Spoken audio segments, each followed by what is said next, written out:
Getting a long-awaited facelift thanks to federal money that Omaha is using to improve citywide parks. And as 6 News' Johan Marin reports, today city officials approved more of those dollars to renovate the skate park. After nearly a decade, Lynch Park is getting a makeover. It's been home to skaters since one local nonprofit decided to build a DIY skate park on top of old tennis courts. It came about because there was a couple BMXers in the community who saw that Lynch Park as a whole was kind of underutilized. Since then, Drew Newland with the Nebraska Public Skate Parks Council has pushed the city to fund something safer.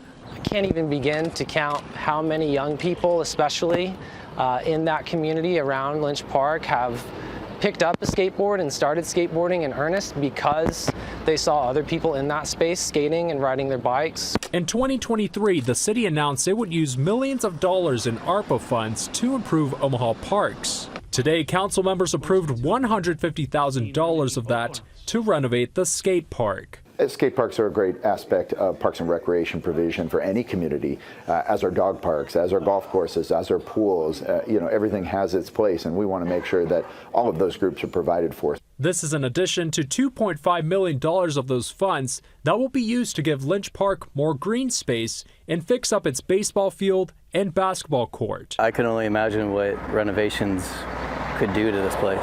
Matt Hoffman is in Omaha for a work trip and decided to pay a visit here. It's great.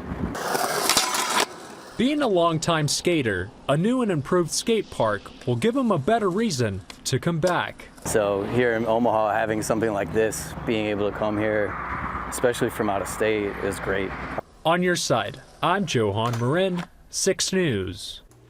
For a second there, I thought we were going to see Johan at the skate park.